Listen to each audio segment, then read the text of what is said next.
안녕하세요. 저는 올해 40대 남자입니다.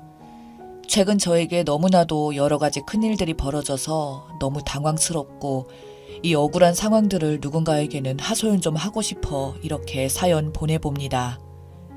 돌이켜보면 제가 어릴 적부터 저희 어머니는 절 유독 싫어했습니다. 저는 집안의 장남으로 제 밑에 3살 터울의 남동생과 5살 차이의 여동생이 있었습니다. 저희 어머니는 어릴 때부터 저보고 너는 형이니까 너는 장남이니까 동생들에게 양보해야 된다 말씀하시며 먹을 것이든 입는 것이든 용돈도 대부분의 것을 저보다 동생들에게 먼저 챙겨주었습니다. 심지어 동생들이 잘못을 했을 때도 아버지가 없는 틈을 타 장남으로서의 역할을 잘 못했다며 저를 대신 때리기까지 했었습니다. 무언가 잘못했을 때 동생들은 말로만 조언하듯 주의를 주시거나 정말 화낼 때는 손바닥으로 엉덩이를 때렸다면 저는 몽둥이를 들고 와 사정없이 휘두르며 때려서 한 번은 팔에 금이 간 적도 있었으며 동생들과 진흙으로 장난치다가 옷이 더러워졌다면서 저만 집 밖으로 내쫓아서 감기에 걸린 적도 있었죠. 그때는 그냥 진짜 어린 마음에 제가 잘못한 걸로 생각을 했었어요. 하지만 제가 조금씩 커갈 무렵 이제 상황 판단을 하게 되고 사춘기가 지나 고등학생이 들어갈 무렵에도 저희 집의 차별은 나이를 먹어갈수록 커졌습니다. 저희 아버지는 그런 엄마의 행동을 알고도 어쩔 수 없는 듯 외면했던 것 같았습니다. 그리고 그런 엄마의 모습을 보며 동생들도 배웠는지 저한테 버릇없이 굴 때면 참다 화가 나서 동생들을 때린 적도 있는데 그때마다 엄마가 와서는 저를 때리면서 말씀하시기를 너가 오죽 답답하고 잘못했으면 동생들이 너를 안 따르겠냐며 더욱 뭐라고 하셨습니다. 그 뭐라 하는 수준이 장난이 아니었습니다. 흉터가 아직도 눈 위에 남아있을 정도였어요. 당연히 그런 부분들 때문에 엄마하고의 갈등은 날이 갈수록 커져갔고 저는 어느 날부터인가 학교를 마치고 집에 바로 들어오기보다 항상 친구 집이나 교회에서 공부하는 것을 선택했습니다. 덕분에 학교 성적은 갈수록 올라갔습니다. 그래도 이런 갈등 속에서 저에게 희망은 아버지였습니다. 아버지는 대놓고는 아니어도 보이지 않게 엄마 몰래 저에게 신경 써주시는 듯 했고 용돈을 주기도 하셨습니다. 저한테는 그런 아버지의 관심이 크게 다가왔습니다. 아버지는 저만 불러내어 밥도 사주면서 엄마도 널 사랑하는데 장남이니까 강하게 키우고자 하는 마음에 그런 거라고 저에게 토닥이며 말을 하고는 했었죠. 그렇게 제가 20살이 되고는 아버지를 제외한 사이가 안 좋은 가족관계 속에서 더 이상은 지내고 싶지 않아 대학을 핑계로 독립을 선언했고 아버지만 반대를 했었지만 엄마는 오히려 잘 되었다는 듯 저에게 처음으로 화난 표정을 지으며 그래 성인이니 알아서 하는 게 맞다는 등의 개소리를 하더군요. 그래놓고 자기 자식들은 나이가 30이 넘는 동안 결혼할 때까지 끼고 살았습니다. 제가 집을 나간 이후로 저는 이 집안의 완전한 타인이 되었습니다. 저에게 연락이 오는 것은 가끔 아버지일 뿐 결국 군대까지 다녀오고 나서 아버지가 어느 날 저에게 진실을 말했습니다. 엄마가 친모가 아니라는 사실을요. 아버지는 결혼을 하였고 제 진짜 친모라는 여자는 저를 낳자마자 전 남자친구와 바람이나 제가 돌 무렵 저랑 아버지를 버리고 나갔다고 합니다. 아버지는 아이가 어릴 때 엄마가 필요하다며 친할머니의 권유로 부모님의 소개로 만난 여자와 재혼을 하셨다고 하더군요. 그게 지금의 엄마였던 겁니다. 그제서야 저는 저에게 향했던 계모가 한 짓들이 모두 이해가 되었습니다. 동생들도 제가 전처의 아들인 걸 아냐고 하니까 그건 아직 모른다고 하더군요.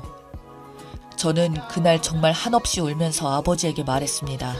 차라리 엄마가 계모라는 진실이라도 진즉에 알았으면 내가 받는 차별을 받아들였을 건데 나는 무엇이 문제인지도 모르고 이 차별받는 문제들이 나에게 있다고 생각하여 오로지 내가 더 잘하면 해결되겠지 하는 마음으로 헛된 노력을 수십 년간 해왔다며 너무 억울하다고 했더니 아버지는 저에게 미안하다며 엄마가 너에게 그렇게까지 모질게 대한 줄은 몰랐다고 자신 때문에 제가 희생당한 것 같아서 정말 미안하다고 같이 우시더군요. 그래서 저는 아버지에게 말하기를 지금 말씀하실 거면 차라리 평생을 저에게 말하지 마시지 왜 이제 와서 말을 하시냐고 여쭤보니 바람남 친모가 사실 최근에 연락이 왔다고 합니다. 그래도 자기 자식이니 얼굴을 한번 보고 싶다는데 정말 그 말을 듣는 순간 미칠 것 같더군요. 수십 년을 얼굴 한번 안 봐놓고는 그 여자 때문에 내 인생은 이렇게 모든 게 꼬였는데 이제 와서 날 보고 싶다는 게 무슨 말이냐며 저는 절대로 그 친모라는 여자를 안 보겠다고 말했습니다. 그때부터 저는 친모와 계모에 대한 증오심이 마음속에 쌓였던 것 같습니다. 결국 세상에 남은 것은 나밖에 없고 제 스스로 홀로 서야 되었기에 이제부터는 정말 집안에 손 벌리지 말자는 생각과 다짐을 하게 되었고 물론 지원해달라고 해도 계모가 해주지도 않겠지만요. 그렇게 학교를 다니면서 집안과 연을 끊고자 연락처를 바꾸고 저 혼자 학교를 휴학하고 노가다를 시작했습니다. 대학 때 자격증 공부를 하기 위해서 지역 가림 없이 지방도 가리지 않고 노가다를 돌면서 미친 듯이 일을 했었고 그렇게 1년 동안 악착같이 모은 돈으로 전기기사 자격증과 학비를 충당하여 졸업하여 공기업에 입사를 했습니다. 참고로 그때까지도 동생놈들은 집안에서 부모 용돈 받아가며 아르바이트 한 번 안 하고 학교를 다니고 있었고 둘째 동생은 지방대를 나와서 공무원 준비한다며 놀고 있는 걸 알고 있었습니다. 입사를 하고 나서 아버지에게만 따로 연락을 드려 식사를 대접했었고 그때 저는 아버지에게 이렇게 말씀드렸습니다. 저는 이제 앞으로 가족은 오로지 아버지밖에 없다고 할 거라고 냉정하게 딱 잘라서 말씀드렸습니다. 그랬더니 아버지는 마음은 좀 아파하셨지만 어쩔 수 없이 받아들이시는 듯 했습니다. 그 후 얼마 지나지 않아서 직장 동료의 소개로 여자친구를 만나게 되었고 여자친구에게도 나의 가족은 아버지밖에 없고 만약 우리가 결혼식을 올리게 되면 아버지만 따로 초대할 거라고 말했습니다. 그래서 제 여자친구도 제가 호라비 밑에서 자란 줄 알고 있고요.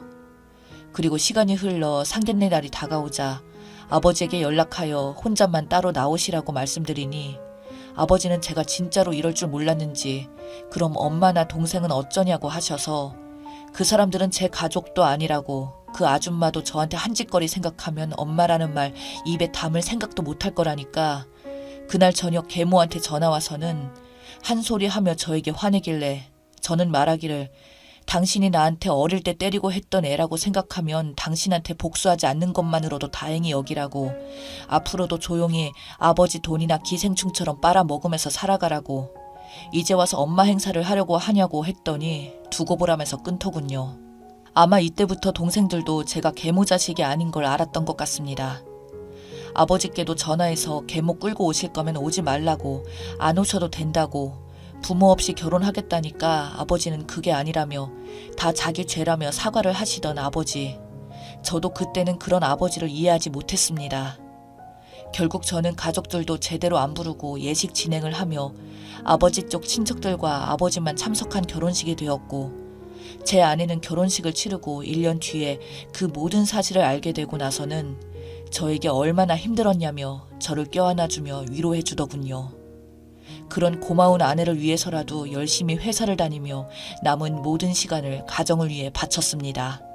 그렇게 시간이 흘러 아들 둘이 태어나고 주말이면 항상 가족들을 위해서 처가댁 어르신을 모시고 식사나 국내 여행도 가고는 했습니다.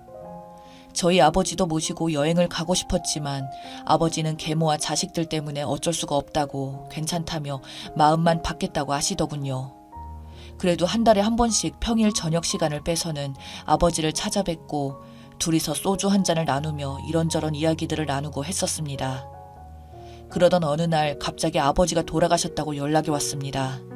지난 밤에 갑작스러운 심장마비로 돌아가셨다는 아버지. 그런 아버지 장례식장에 서둘러 갔더니 계모와 동생들이 여긴 대체 왜 왔냐고 자기 가족도 아닌 놈이 왜 왔냐며 소리 지르길래 당연히 내 아버지라서 왔다고 말하며 아버지 영정 앞에서 싸우고 싶지 않다고 말했습니다. 그랬더니 계모가 저보고 말하기를 너는 아버지 친자가 아니라는 말을 하더군요. 저는 그 말을 듣고 계모에게 이건 또 무슨 개소리냐는 표정으로 쳐다보았습니다.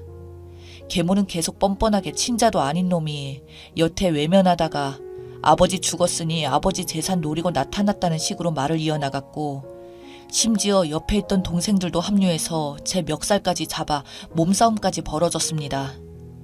주변 사람들이 들고 일어나 말리기 시작하였고 좀 진정되는 찰나 계모가 저한테 격분하며 이어서 말을 하더군요. 넌 아직도 상황 파악이 안 되니? 네가 아버지로 생각하는 그 아버지가 직접 자기 입으로 너는 친자가 아니라고 말했어. 라고 큰 소리 쳤습니다.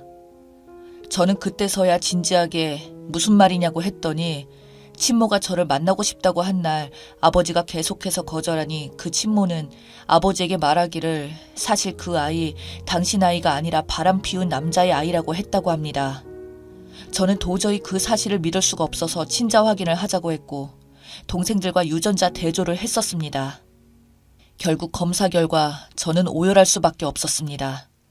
저는 정말 아버지의 자식이 아니었기 때문입니다. 결국 제 인생은 바람난 친모 때문에 모든 게 다 제 존재 자체가 최악이 된 것입니다. 아버지는 그 사실을 알고도 저를 품으려고 한 거고요.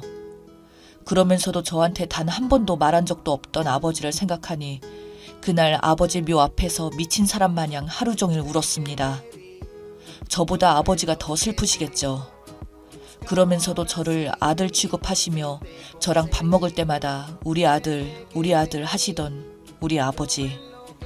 그 후 친자 확인 결과지를 보고 계모는 저한테 말하기를 재산 한 푼도 꿈꾸지 말라며 아버지한테 찾아오지 말고 이 집안은 아무 관계도 없는 남일 뿐이라며 욕을 퍼붓는 계모와 동생 둘을 그저 멍하니 쳐다보다가 도저히 그냥 이렇게 당할 수는 없었습니다.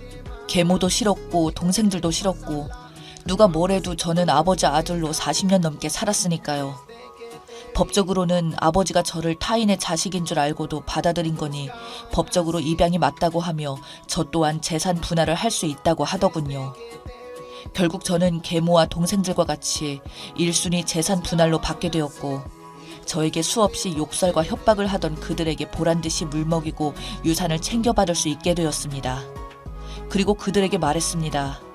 앞으로 아버지 재산은 내가 알아서 지낼 테니 너희들은 너네끼리 알아서 하라고 하고 나왔었네요. 이렇게 모든 존재를 악하게 만드는 본 적도 없는 친엄마는 앞으로도 평생 보고 싶지도 않고 지금도 증오하는 마음뿐입니다. 오늘 같은 날은 아버지가 더욱 그립습니다.